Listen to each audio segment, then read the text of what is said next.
dengan hari ke-25. Keren banget ya, 25 cek kita masuk ke hari ke-26. Masih dengan Tamara Geraldine dan Paul Tuan Kota di sini di How Time with Paul and Tamara. Iya, kalau misalnya dilihat ya, kita ya sekarang ya sama-sama pakai baju Madrid ya, sama-sama berbaju putih. Gitu ya. Entah kenapa ya, saya sebetulnya kalau pakai baju putih, I feel like lontong antariksa, you know. Karena sejak COVID kemarin ya, kan saya naik ya, waktu selesai COVID saya naik 7 kilo. Ya sekarang itu saya baru turun sekitar 3 kiloan gitu.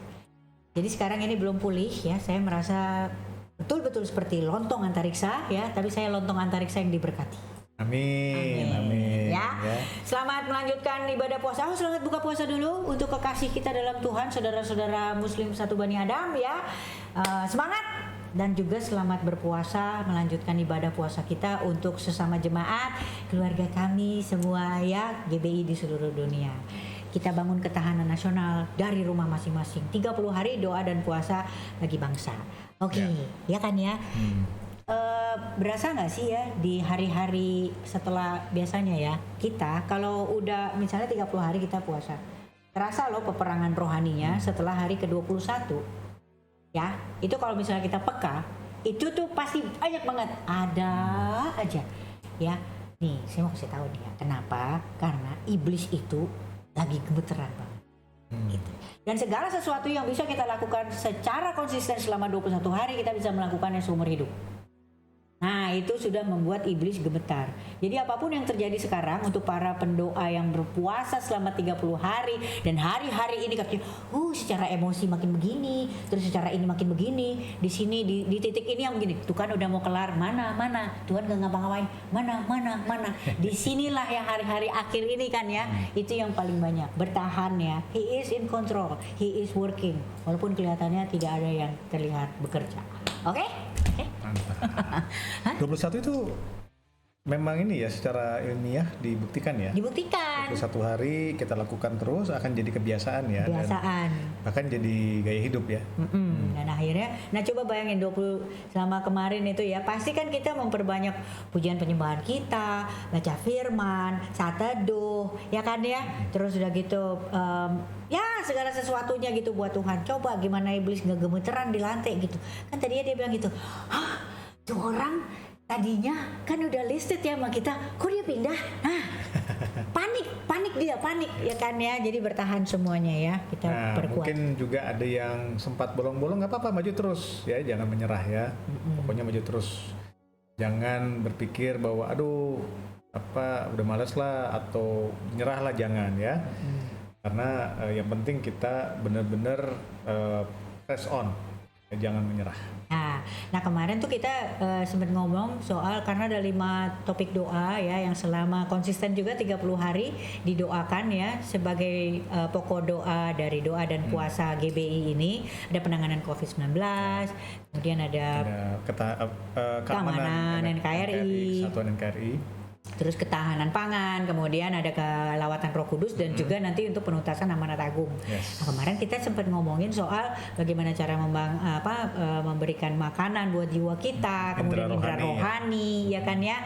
Terus dituntun oleh Roh Kudus. Nah sekarang waktu itu kita buka dengan kita mulai dari nol. Nah ini ya sekarang kita akan tutup dengan full tank. Nah kan? kita ingat ya, waktu kita bicara soal dimulai dari nol tuh kita bicara bahwa Tuhan itu sebenarnya berjanji bahwa karena kalau kita mau punya hubungan yang benar dengan Tuhan, itu cara cuma satu. Tuhan bilang penyembah-penyembah benar akan menyembah Tuhan dengan roh dan dalam roh dan kebenaran.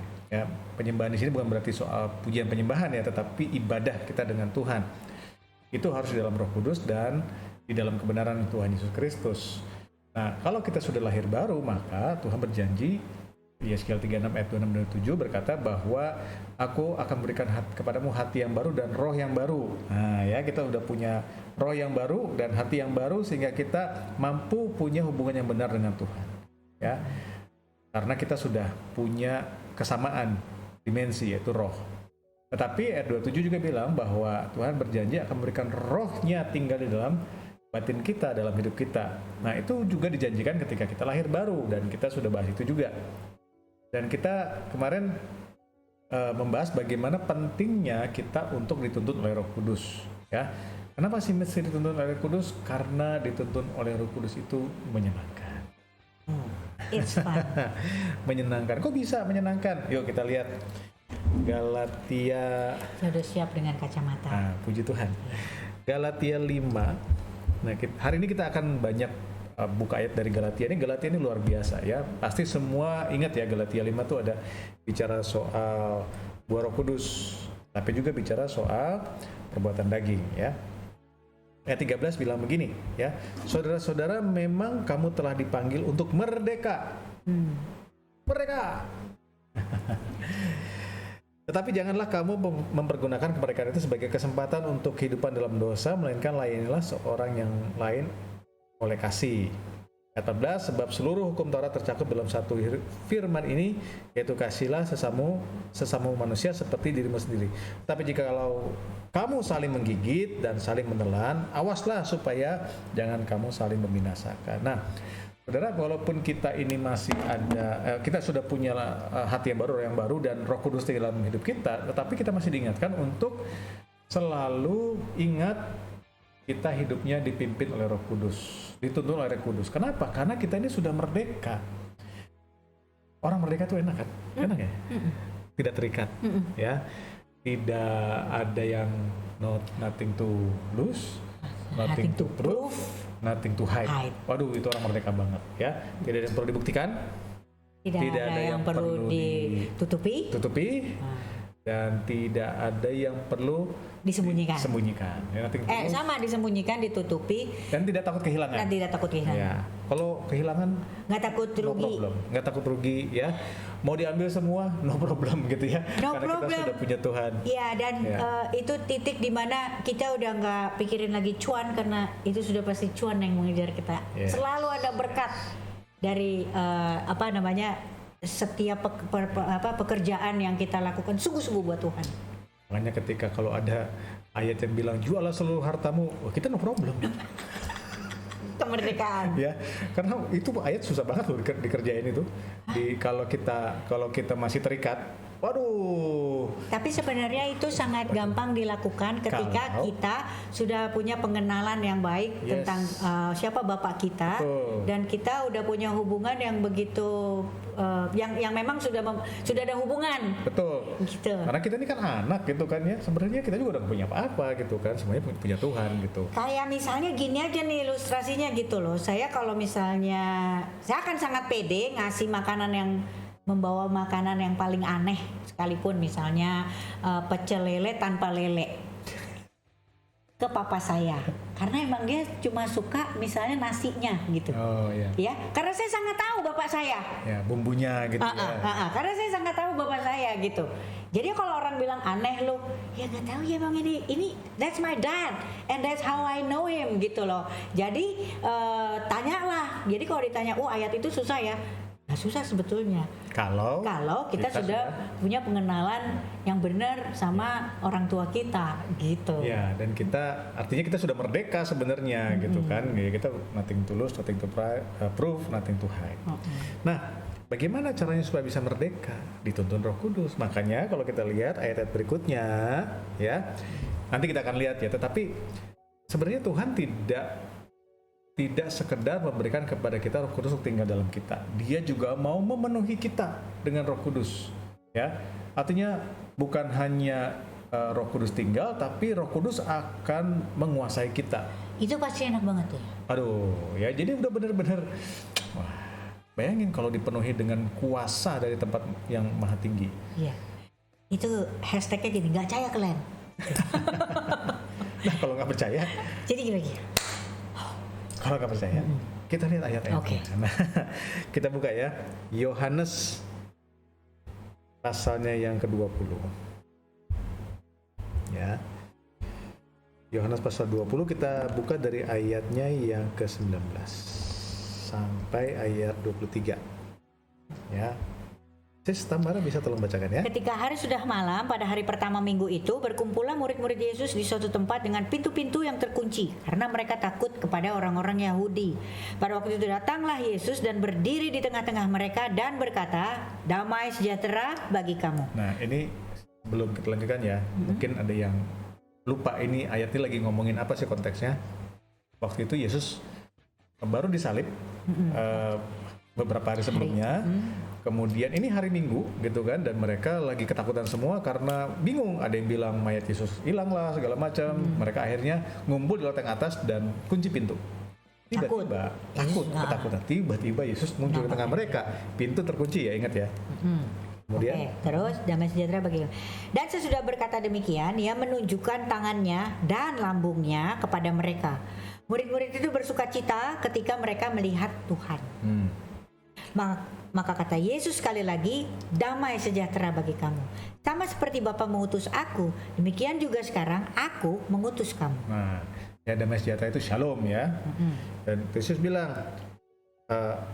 nah ini ya makanya ya, kita harus ingat ya, kenapa sih kita harus melayani? Karena Yesus aja diutus Bapa untuk melayani. Ya, nah sekarang Yesus bilang pada murid-muridnya, dia juga mau mengutus murid-muridnya untuk melayani. Lanjut. Dan sesudah berkata demikian, ini keren nih. Ia mengembusi mereka dan berkata, terimalah Roh Kudus.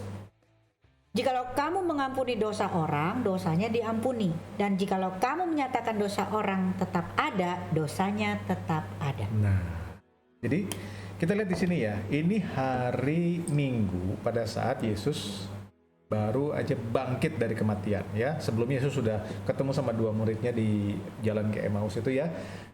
Kemudian muridnya balik-balik cepat-cepat balik gitu kan ya. Yesus sudah ada juga di Yerusalem ya. Nah, ini hari Minggu. Hari di mana Yesus bangkit dari kematian. Which is itulah sebabnya kenapa kita ibadahnya bukan hari Sabat, tapi hari Minggu. Karena kita merayakan kemenangan kebangkitan Yesus ya. Nah, sekarang kita lihat Kisah Rasul. Kan di situ sebelum Kisah Rasul ya, di situ kan ingat ya, Yesus mengembusi mereka dengan Roh Kudus. Mengembusi mereka dan berkata, terimalah Roh Kudus. Soal mengembusi ini dalam bahasa Inggrisnya breath unto them ya. Ini mirip loh dengan yang di Kejadian. Waktu Tuhan menciptakan Adam, Tuhan memberikan nafas kehidupan ya. Apa yang terjadi kepada murid-muridnya pada saat ini? Ya, kita percaya. Saya udah pakai remote. Bapak kadang-kadang suka kekecilan suaranya, gedein ya. Oh iya, gedein. Ya. Kencengin ya. Ada prop juga supaya di sini. Iya. Aku Batak banget loh kayaknya. Oke deh. Levelnya sih oke sih. Baiklah. Nah, jadi mereka sudah terima Roh Kudus ya hari Minggu waktu Yesus bangkit. Sekarang kita lihat Kisah Rasul pasal 1. Kita baca ayat 6 sampai ayat 9.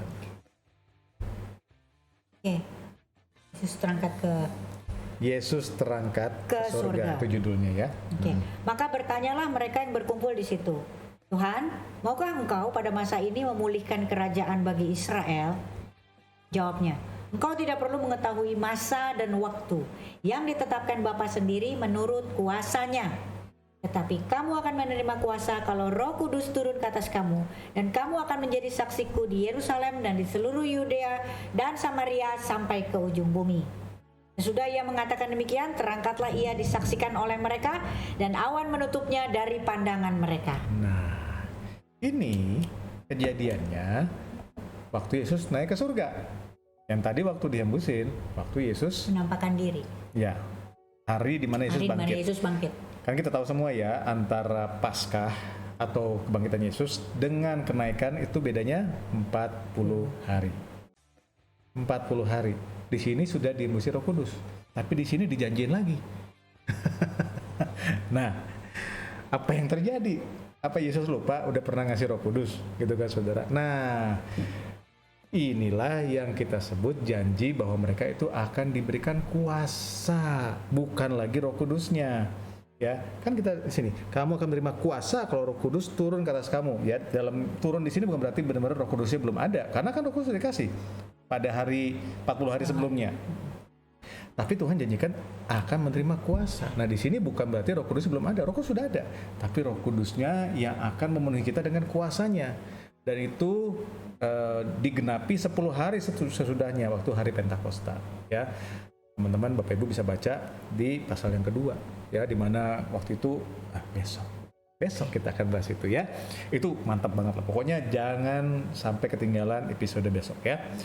Nah, jadi ternyata di sini kita jadi mengerti bahwa Tuhan tidak hanya berjanji untuk memberikan kepada kita Roh Kudus yang tidak akan pernah meninggalkan kita. Ya, Roh Kudus itu akan selalu ada bersama dengan kita. Ya. Tetapi Tuhan juga bilang akan memberikan kepada kita kepenuhan Roh Kudus, dipenuhi dengan Roh Kudus. Supaya apa? Supaya kita punya kuasa. Wow.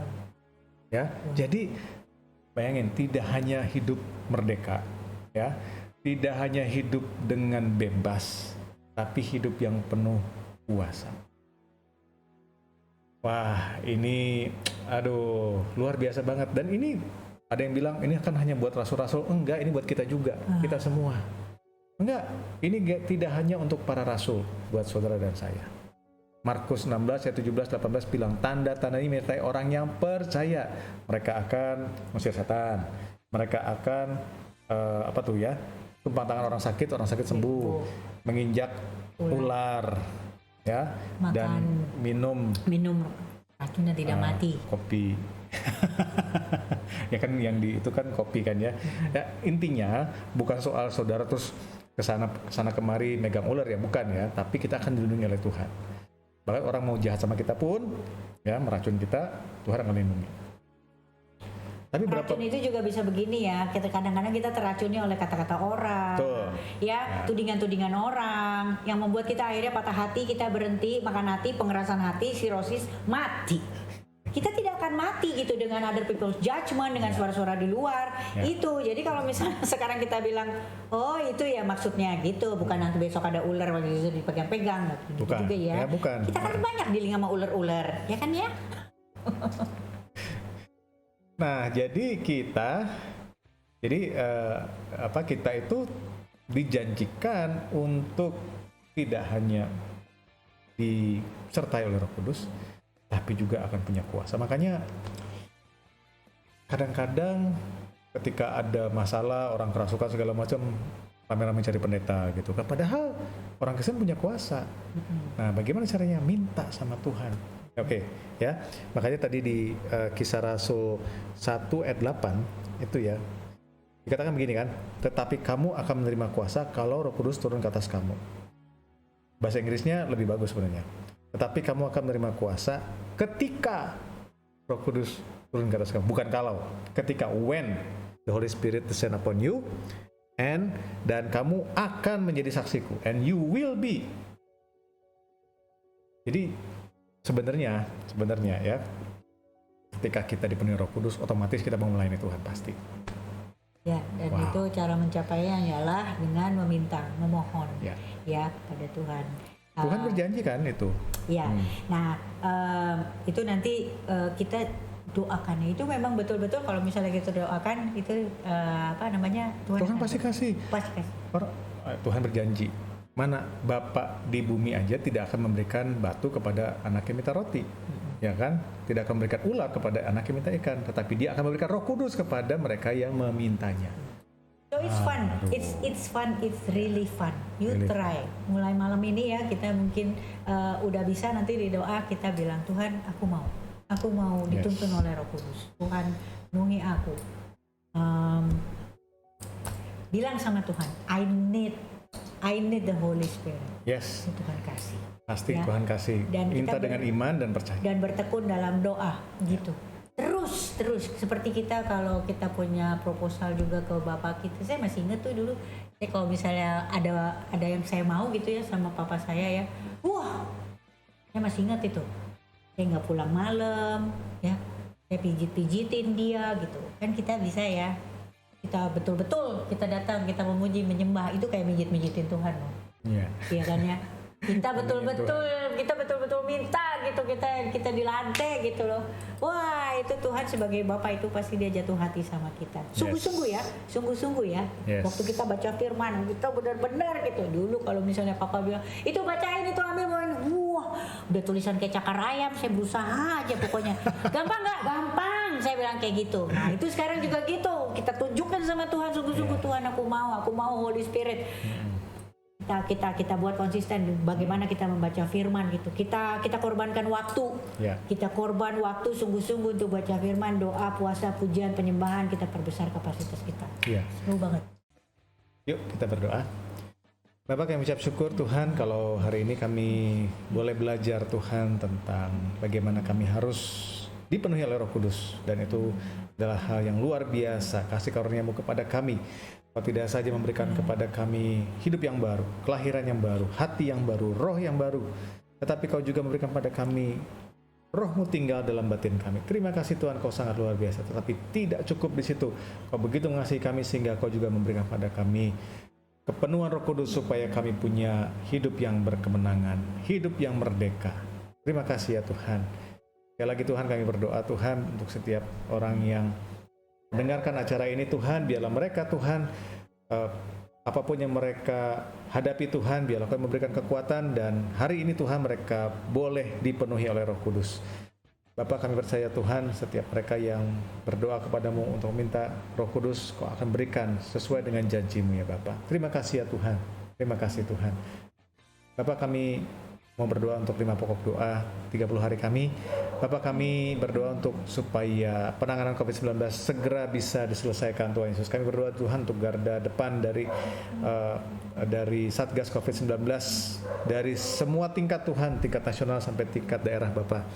Biarlah mereka juga boleh diberikan kekuatan dan kesabaran dan hikmat supaya bisa menangani COVID-19 ini dengan segera Tuhan. Bapak, kami juga berdoa Tuhan untuk supaya terjadi keamanan di NKRI ini Tuhan. Kami bersyukur Tuhan untuk semua hal yang sudah Kau kerjakan Tuhan. Kami melihat Tuhan bagaimana Kau bekerja, dan kami percaya Tuhan itu berkat dari doa anak-anak-Mu di Indonesia ini Tuhan. Terima kasih ya Bapak.